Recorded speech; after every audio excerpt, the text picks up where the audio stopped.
Hello there. Look, I have some cute notebooks. If you know me, you know that I love anything journaling related. So, of course, I am going to have my own product. So, you have cute notebooks that you can turn into journals, and as well as my own journal and my planner. So, you can check it out at lifewithfrancy.com/shop.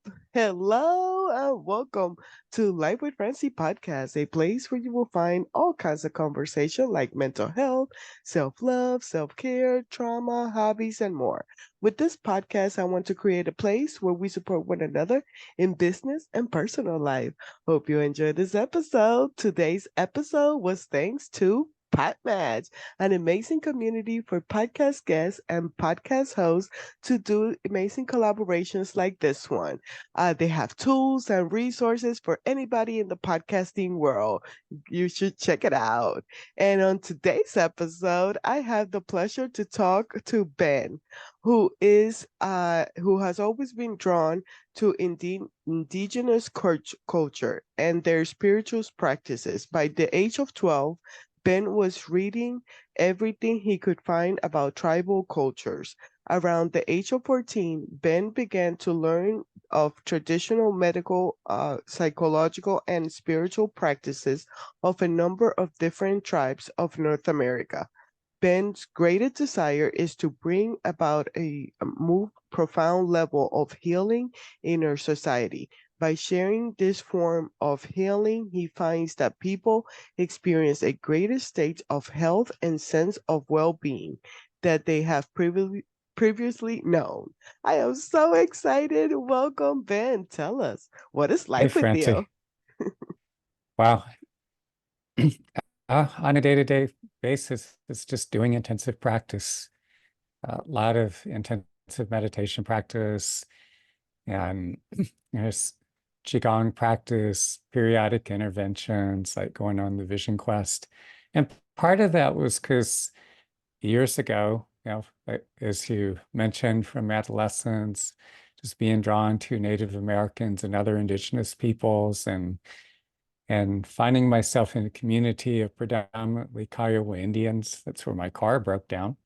And going into the peyote meetings and then in one of the meetings, I met my mentor, Horace Dolkai, who was one of their last surviving traditional doctors.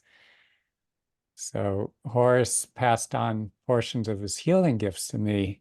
And then typically the Vision Quest, it entails going 4 days and nights, no food, no water, alone in the mountains. And that's how you earn the right to work with these gifts of healing, but also you receive other kinds of healing gifts. It's not just running energy. It's not all the same thing. It's people would seek out the individual Native American traditional doctors based upon their areas of specialization. Some were primarily gifted for working with, say, neurological disorders, or others, respiratory issues, wide range. So people would hear about these individual doctors and their areas of expertise and would seek them out. So that always fascinated me, just when I began to hear about those profound visionary experiences and the healing gifts that these individuals possessed. And so thinking at 14 that if ever given the opportunity, this is what I'm going to do with my life. That's how that all started. I love it. So, yeah, tell us a little bit about your story. Well, that was the first part, training with this traditional native doctor. I spent about 3 years with them, and it was very intensive. He was at the height of his capabilities when I began to work with them. It was challenging too, because like in many ancient spiritual traditions, there were a lot of people who possessed extraordinary power, but they didn't really understand or comprehend the emotional aspect. And whether it's among Native Americans or some of in the Hindu Vedic traditions, like you find in India, even among Buddhist communities or different Buddhist traditions, Sufis. And so you would see like a lot of people who possess this tremendous power as a result of even a lifetime of intensive practice. And yet, a lot of times, too, these individuals were acting out. My mentor did too, a bit. And so I found myself on my own for much of my 20s. Now, after those 3 years of apprenticeship, I needed a time to put my head back together. So initially, I put myself back into college to finish a degree. And but as I started working with people, initially I was just trying to make sense of it all. And when I began to work with people individually, those transmissions that he passed on to me, those healing gifts, those powers, as those began to awaken in me, it was like pouring hydrogen peroxide into an infected wound. And the traumas of my childhood and adolescence began to reemerge. And I found myself forming attachments to women who themselves were deeply wounded. Mm, Some were just unavailable, disinterested, and a few were quite abusive, but much of that had to do with the fact that I was carrying that traumatic wounding and just being absolutely clueless, not understanding, not comprehending. So initially, I started working with the psychotherapist, and that gave me an intellectual understanding of the wounding. mhm, And yet it wasn't actually healing the trauma itself. But instinctually, I taught myself to dive into the depth of the pain and just keep breathing. Sometimes I'd be doing so for hours, but at a certain point, I could feel it breaking open and coming out of my body in waves. And there are these profound emanations of warmth begin to emerge from within. And with that, I began to feel a growing sense of connectedness to a higher power. And over time, I was working through more and more the pain or the trauma. And yet, there are so many ways in which we carry all this residual of past wounding experiences or ways that we're very disconnected from that authentic core that resides deep within us. And so I began to experiment, explore, and develop this whole system of meditation practices. At one point, I was seeing a woman in Albuquerque, New Mexico, and she gave me the ultimatum she wanted me to move in, start a family. But for some reason, I was feeling resistant. And I don't feel it has anything to do with being commitment phobic. It was maybe on some level, I just knew it wasn't the right person. And and yet I still care deeply about her. And so when she became engaged to someone else and completely severed all ties because he threatened to leave her, I was just feeling a lot of deadness in all through my chest cavity. And so late at night, driving from Santa Fe back to Albuquerque, I would be breathing into that deadening I felt. First, faint vapors of feeling, then loneliness and emptiness. And this, it became stronger. This whole torrent of feeling began to flood through my chest cavity. Again, this was over weeks and months. And then after a while, it felt like my whole chest cavity was aching. And after that passed, it was like this sense of euphoria and deeper sense of connection to a higher power. And after 3 months, I thought, well, what would happen if I brought my awareness down into my abdomen?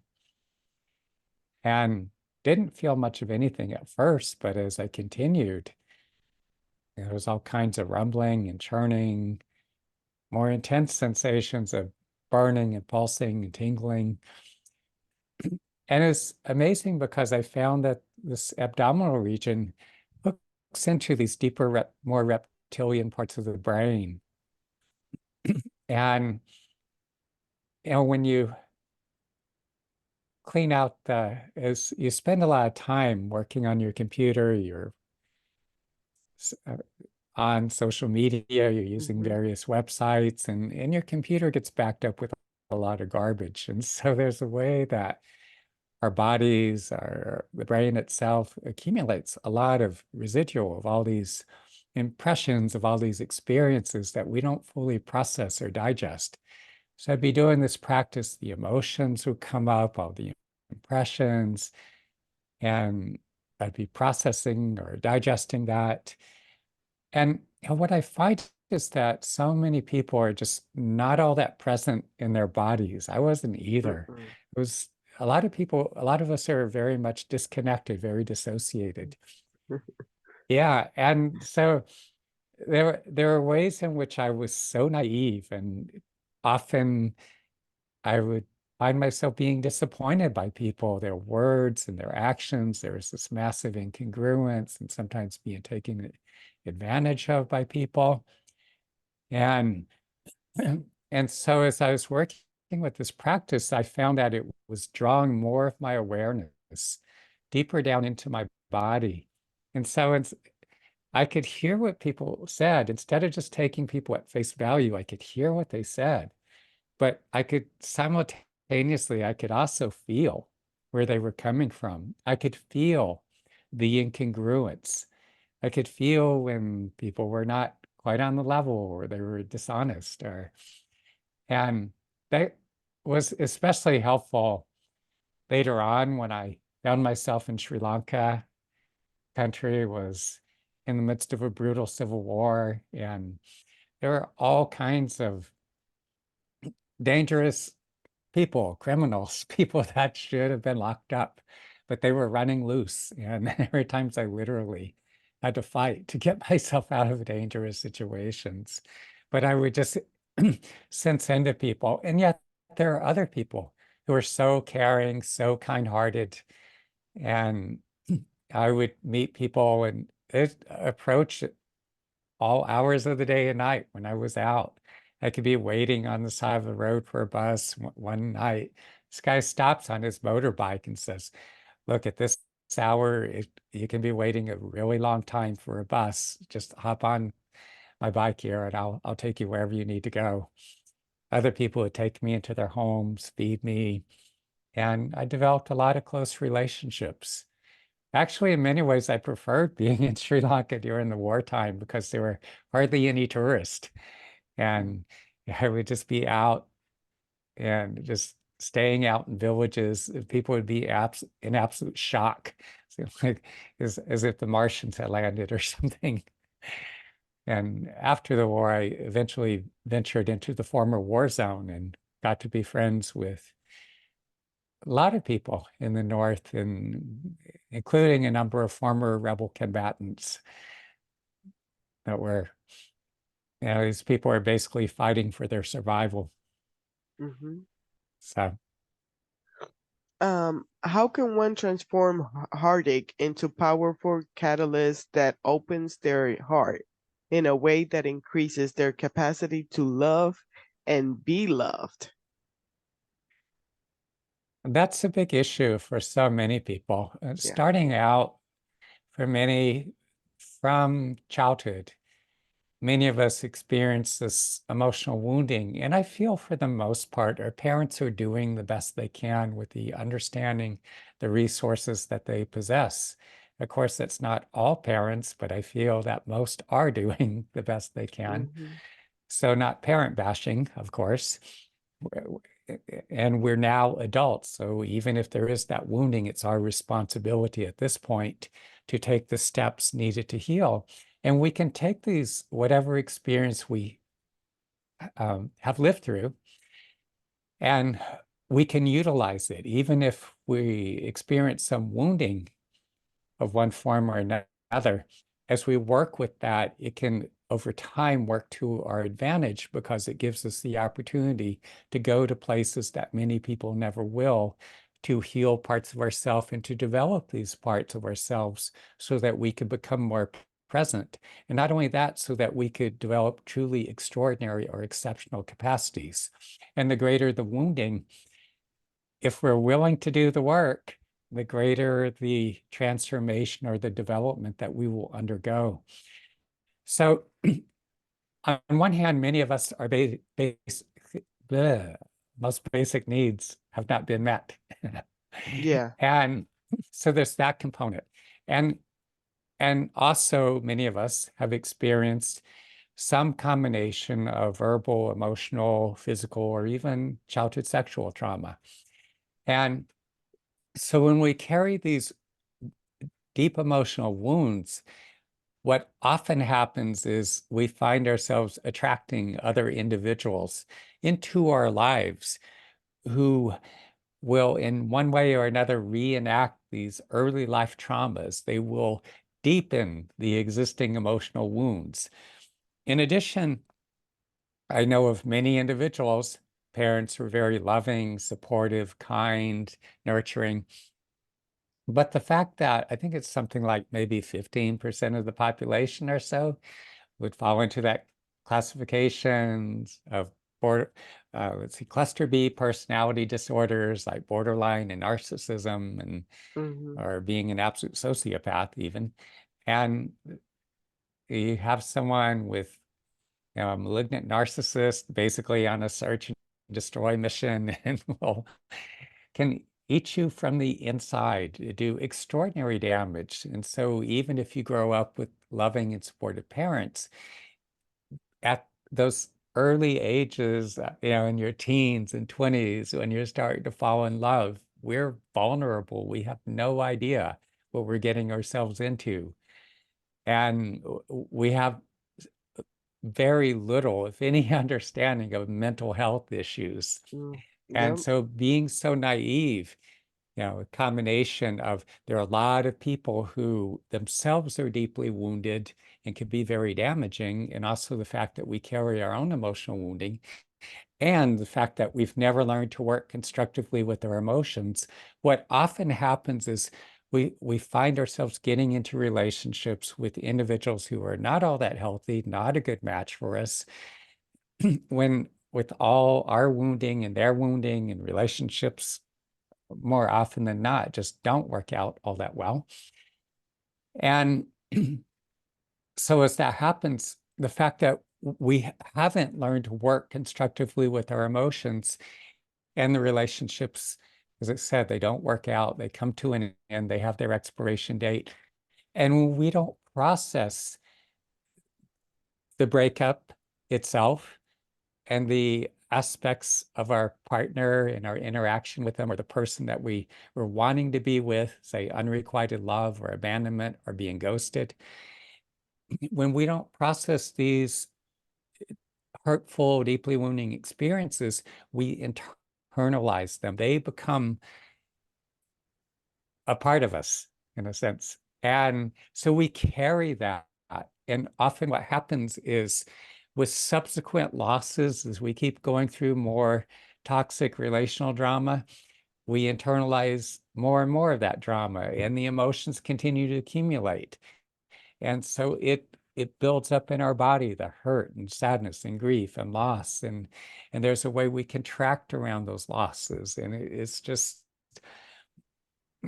it's deadens, it disconnects us, it diminishes our capacity to love and be loved.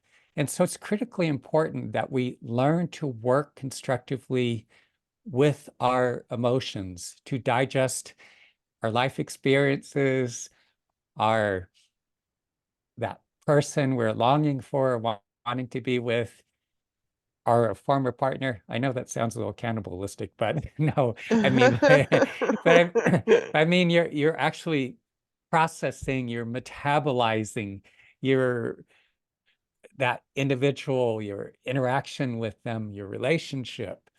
And one of the practices I teach people, there are many versions of these practices, is that you picture that individual with your eyes closed, you see them, you feel their presence. Notice how you feel in your body. What are the feelings that arise? Where are these feelings? situated? Are they in your chest cavity, up in your throat, down your abdomen, or some other location?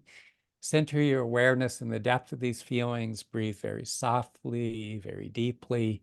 Follow the feelings and sensations. It's not a 5-minute exercise. I mean, this can take considerable time, especially if you are deeply attached to this individual. You could be doing these practices, plural practices, Mm-hmm. because there are many other versions, for weeks, months, even years, because the wounding goes extraordinarily deep for many of us. Another version is even just bringing your awareness into your chest cavity, because a lot of us, we hold grief and sadness and loss stored in our heart, lungs, in these visceral organs, going back for years or decades, or even down into the abdomen. Both, in their own ways, help you to access deeper levels of emotion. Now, we also need to be making use of therapeutic interventions, because the practices that I teach, which you can call me from anywhere in the world, and I can teach you these practices over the phone or Skype or WhatsApp, whatever, Facebook Messenger. But these practices awaken this innate healing intelligence residing within your body and mind. We also need to be cognizant of the fact that there are limitations to what our body and mind's innate healing capacity can, our resources can facilitate. We also need to combine the most effective therapeutic interventions. Some individuals will need the intervention of a psychotherapist, because to gain that intellectual cognitive understanding. And yet psychotherapy, like every therapeutic intervention, has its limitations. And so we need to incorporate additional therapeutic interventions like deep tissue body work, because a lot of this emotion, these deeply wounding experiences, these traumas, are stored all throughout the body through the musculature of the body. We do the deep tissue body work, it breaks a lot of this emotion loose, so it comes up into your conscious awareness. It could feel uncomfortable, but as you breathe into these feelings, it helps you to digest them. And good thing about deep tissue body work is it tends to be widely accessible. Maybe not if you're living in Saudi Arabia, but for much of the world, it is. I don't mean to pick on the Saudis, but anyway, other interventions, the two most powerful interventions I found is working with gifted healers. There are traditions around the world, and I'm not talking about the weekend workshop, people who go through 3 weekend workshops and call themselves master healers. It's nonsense. There are traditions of healers. I'll just, for example, my own training with this Native American doctor, usually these gifted healers take on one or maybe just a few apprentices in their lifetime. They'll transmit a portion of the healing gift they possess. And then my mentor having me go through the vision quest. Again, the vision quest usually entails that 4 days and nights, no food, no water, alone in the mountains. Wow. And there are other traditions in other parts of the world, but it's not 3 weekend workshops. It's a very long, arduous, intensive process one goes through. But my experience when I had the opportunity myself to work with some of these gifted healers, it took some of these deeply wounding experiences, these traumas, and it would begin to transmute these experiences so I could thoroughly digest them and begin to build a new foundation from which I could relate in a much healthier way. The unfortunate thing is that there are very few people working at this level here in North America. Some, but very few. You find more in places like Brazil and Malaysia and Indonesia and some of these remote areas. And partly because of that, that was the motivation, part of the motivation why I've gone through so many vision quests. I started going back at the age of 31. I missed some years, but again, that 4 days and nights to fast without food and water. And there are times I'd feel this extraordinarily powerful presence descending into my body. And it could be again, at times, like a near-death experience, there'd be portions of my life flashing before my eyes. Some of the past traumas I'd experienced, some of which I'd completely forgotten. It'd all be coming back. I'd be reliving it, all the emotions, all the vivid sensory impressions. And that would all be, I could feel it being transformed, transmuted. I'd be digesting it. And it simultaneously be building this whole new foundation from which I could relate to people. And as that happened, a lot of the unhealthy attachments that I had formed would be dissolving. And I would lose interest in some of the, because before, like I said, I would form attachments to women who themselves were deeply wounded, who could be very dysfunctional. And as those attachments dissolved, I began to form healthier attachments and attract not only romantic partners, but people in general who are more kind and more loving, more caring, and who are capable of co-creating deeper, more meaningful, more fulfilling relationships. So it's been this ongoing process of evolution. And I understand that most people, the vision quest would be like too much. Some people could work up to that. Some people, but a small percentage of people. And yet, many of the people I work with one-on-one individually, especially when they work with me in person, describe, and I could see this transformation taking place, occurring within them. They experience much of the same transformation that I go through as I go through the vision quest. Where they too are able to dissolve those unhealthy attachments, heal those traumatic wounds going back to childhood, heal the crazy dysfunctional patterns where they attract partners who abuse and abandon them, and the easing of that suffering. And again, they digest all that experience and they get to where they feel that deeper connectedness to that authentic core being within them. And again, establishing more meaningful and more deeply fulfilling relationships. We're coming too close to an end and everything, Mhm. but I want my listeners, where can they find you? Do you work them on a one-on-one? Do you have group coaching? Is it called coaching? It's one-on-one. The Okay. most powerful work can be done one-on-one. For years, I did groups as well, but with when we went into lockdown from COVID, that all came to an end, the group sessions. Who knows? Maybe at some point somebody will arrange or set up groups, but or organize some workshops or whatever. But it's changed because as people spend more and more time on their devices, it's hard to get people out to in-person events, Yeah. much more than it ever used to be. But so primarily, I just work one-on-one. The most powerful work is done in person. And there are times people arrange for me to travel to different cities. I'm flying to San Francisco, just was it Wednesday? And then in a couple of weeks, I'll be on the plane heading to the Kansas City area. And and and so people will have me come in and work with them and their friends and all that. And also people will come fly to see me.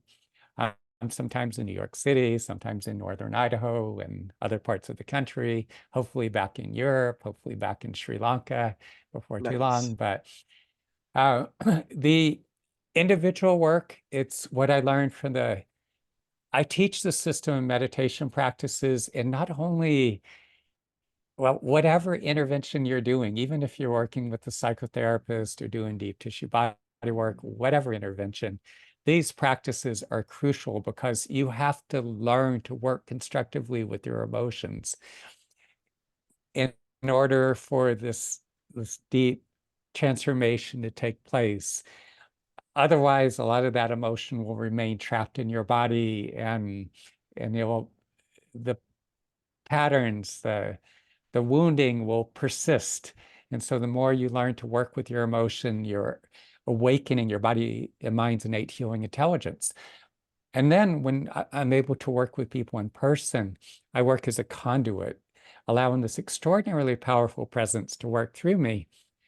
Some people feel this process of reconstruction taking place. People who are injured in automobile accidents or suffering from digestive disorders like colitis, IBS, or Crohn's disease. But either way, reach out to me. The best ways to find me, my website, benoofana.com. That's Benoofana. So benoofana.com. If you are in the midst of a breakup or divorce, or you've been ghosted, struggling with patterns of abandonment, unrequited love, you could download my free ebook. It's just go to gettingoveryourbreakup.com. You can find me on YouTube, just Ben Oofana YouTube. And I will yeah, have all the links in the description of the episode. yeah, I appreciate that. So yeah, definitely go to my website.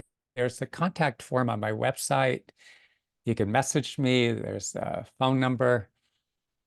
Well, that's 332-333-5155. But even if you just go to another link, refiningrelationships.com, relationships plural, refiningrelationships.com. If you're struggling in the midst of a devastating heartbreak, you can reach out to me and I can share with you the steps that you can be taking to get over it. I love that. And this year, I'm finishing up with asking, what are you grateful for? What am I grateful for? I'm grateful that I found the resources, one, that I had that deep instinctual intuitive sense to take the steps, as far as developing the practices, that I've developed the whole system of meditation practices that prompted me to continue to explore the most powerful, most effective therapeutic interventions, because I see so many people that carry this traumas often to their grave. In many instances, so many of these traumatic wounds just never heal for a large percentage of the population.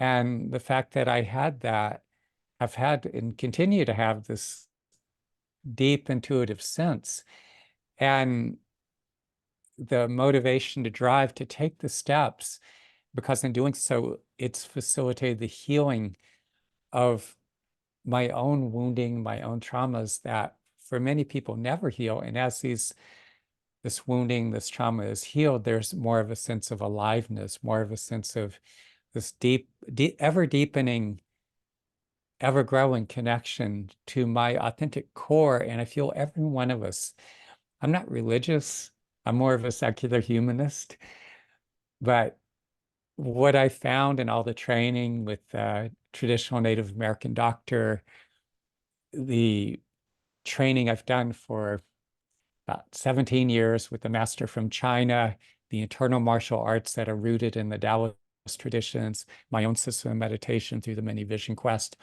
is that, and through these traditions, you find these individuals who have attained mastery in these ancient traditions. You keep taking the steps, and as you do so, you realize ever more of your capabilities, your true potential, but also deepening your connectedness to your inner core being and to the higher power. So that's what I'm grateful for. I love that. Well, thank you so much for coming on the show. Thank you, Francie, for having me as a guest. Very much enjoy our connection, our dialogue. Awesome. Well, thank you so much for listening to another episode of Life with Francy podcast. You can find it in all major platforms as well as my YouTube channel. You know the drill. Help this girl out. Like and subscribe. And the information of the guests will be in the description of the episode. Hope you have a blessed day. Bye bye. Bye.